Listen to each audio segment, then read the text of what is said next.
ایک تو تعداد میں ساری امتوں کے مقابلے میں امت محمدی علیہ والسلام کی تعداد ساری امتوں سے زیادہ ہے۔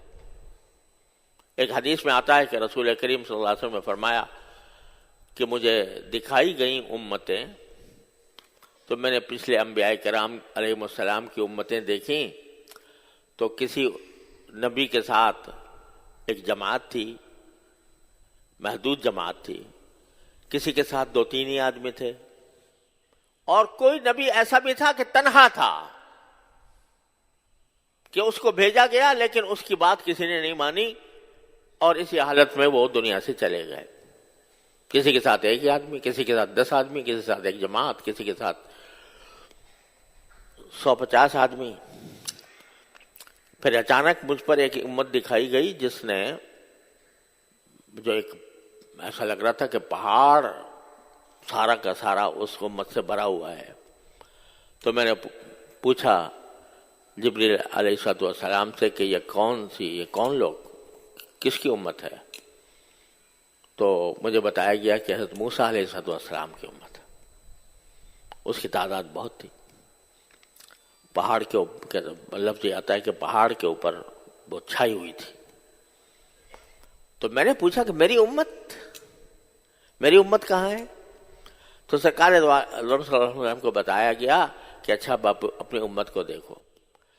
تو اس امت نے سارے افق کو بھرا ہوا تھا،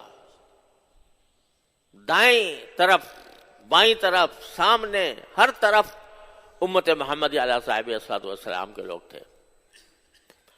تو ساری، اور فرمایا سرکار دو عالم صلی اللہ علیہ وسلم نے کہ یہ تو امت نظر آ رہی ہے، اور فرشتے نے بتایا کہ اس میں سے 70,000 آدمی ایسے ہوں گے جن میں سے ہر ایک کے ساتھ 70,000 ہوں گے، اور یہ جنت میں بغیر حساب کے داخل ہوں گے، ان سے حساب کتاب ہی نہیں لیا جائے گا۔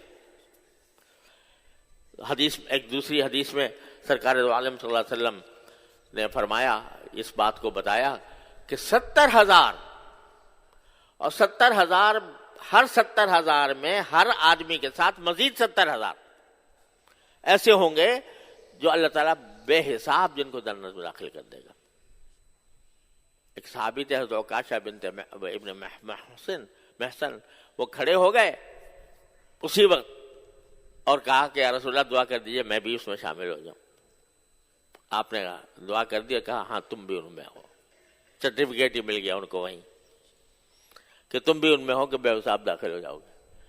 اب جب دیکھا لوگوں نے کہ یہ سلسلہ چل رہا ہے تو حضرت عکاشہ نے اپنے لیے یہ سرٹیفکیٹ لے لیا، تو ایک دوسرے صاحب کھڑے ہو گئے کہ یا رسول اللہ مجھے بھی دعا کر دیجئے۔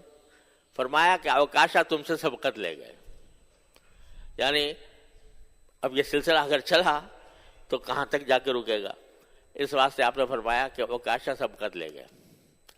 لیکن آگے یہ بتا دیا کہ یہ کون لوگ ہیں جو بے حساب جنت میں داخل ہوں گے، تو فرمایا کہ یہ ایسے لوگ ہیں کہ جو ایک تو اللہ پر توکل کرتے ہیں، اللہ پر بھروسہ کرتے ہیں، تو نہ تو کیا کرتے ہیں کہ نہ تو بدشگونی لیتے ہیں، لوگوں میں جو بدشگونیاں ہوتی ہیں کہ فلاں بلی راستہ کاٹ گئی تو اس سے یہ ہو گیا، اور کبے نے بول دیا تو اس کا یہ ہو گیا، یہ جو بدشگونیاں لوگ لیتے ہیں یہ بدشگونیاں نہیں لیتے، اور بہت ہی زیادہ گہرائی کے ساتھ، اور کیا کہنا چاہیے کہ آخر دم تک پہنچا کر علاج بھی نہیں کرتے۔